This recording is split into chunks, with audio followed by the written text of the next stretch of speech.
నమస్తే అండి. మల్కాజిగిరి కాన్స్టిట్యున్సీలో ఈటెల గారు గెలుస్తున్నారా? ఖచ్చితంగా అండి, 100% ఈటెల రాజేంద్ర సార్ గెలుస్తారు. అది మా కాన్ఫిడెన్స్, పక్కాగా గెలుస్తారు. మల్కాజిగిరిలో ఏ పార్టీ బలం ఎంత? చెప్పాలంటే బీజేపీయే గెలుస్తుంది. ఖచ్చితంగా 100% అయితే బీజేపీ గెలుస్తుంది అని మా కాన్ఫిడెన్స్. మల్కాజిగిరిలో ప్రచారంపై ఎలా నడుస్తుంది ప్రచారం? సూపర్. మేము ఎక్కడికి వెళ్ళినా సరే ఈసారి బీజేపీ ఖచ్చితంగా వస్తుందని థాట్ వస్తుంది. మేము ఇంటింటికి డోర్ టు డోర్ తిరుగుతున్నాము.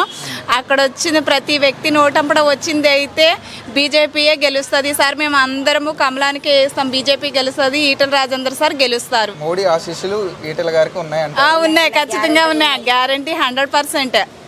ఒకప్పుడు ఇదే మోడీని తిట్టిన ఈటెల ఇప్పుడు పొగుడుతుంటే మీకు ఎలా అనిపిస్తుంది? సార్ చేస్తున్నారండి, ఎక్కడ పడితే అక్కడ ప్రజాసేవ బాగా చేస్తున్నారు. వారి ఫ్యామిలీ మొత్తము బాగా చేస్తున్నారు కాబట్టి ఆయన చేసిన దానికి అంతా గుర్తిస్తున్నారు కాబట్టి మాది. ఈటెల గారు ఒకప్పుడు మోడీ గారిని తిట్టారు, ఓకే, అపోజిషన్ పార్టీలో ఉన్నప్పుడు. మళ్ళీ అదే మోడీ గారిని పొగుడుతుంటే మీకు ఎలా అనిపిస్తుంది? చాలా వండర్ అనిపిస్తుందండి, చాలా సంతోషం అనిపిస్తుంది. ఆయన ఎక్కువగా ప్రజల్లోనే ఉంటూ ప్రజలకి సేవ ఎక్కువ చేస్తున్నారు. వాళ్ళ ఫ్యామిలీ టైం ఎక్కువ ఇస్తున్నారు. ఏ టైంలో అయినా వాళ్ళు చేయగలిగే క్యాపబిలిటీ ఉంది, చేస్తున్నారు కూడా.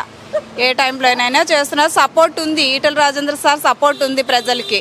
కాబట్టి ఖచ్చితంగా ఈటెల రాజేంద్ర సార్ గెలుస్తారు. Thank you so much. నమస్తే. మల్కాజిగిరిలో గెలవబోతున్నారా? ఖచ్చితంగా గెలుస్తాడు ఈటెల రాజేంద్ర రెడ్డి. మోడీ మేమందరం ప్రచారం రోజు ఉదయం సాయంత్రం చేస్తున్నాం. ఖచ్చితంగా గెలుస్తాను అనుకుంటున్నాం. ఈటెల గారికి ఓటు వేయాలంటే గెలుస్తాడు, అందరికి మంచి చేస్తాడని మేము అనుకుంటున్నాం. అంటే కాంగ్రెస్ కాంగ్రెస్ అన్నది మేము దీంట్లో దిగినాం. ఉన్నదిలే కానీ మేము అనుకుంటున్నాం, ఇలా దిగినాము, నడిపిస్తున్నాం. మొద నష్టపోడు, నోట్లో దుమ్ము కట్టిపోయింది చూడు. పోనీలే వదినా, కొత్తగా వచ్చిన వాళ్ళు నెలకి 2500 ఎంట్రీ. నీకేమైనా నచ్చినాయా? ఇచ్చినట్టే. ఇప్పుడు ఇంకా సంవత్సరానికి లచ్చెత్తా అంటాండ్రు. మొదటి దానికి 3 పూలు కొనియలేనోడు రెండో దాన్ని రెక్కల గుర్రం ఎక్కిత్తా అన్నాడంట. వెనకడుకోకుడు. జనాల పాలన దరఖాస్తులని రోజులు నిలబడి దరఖాస్తులు ఇస్తేమి కదా, మరి గడి సంగతి ఏందక్క?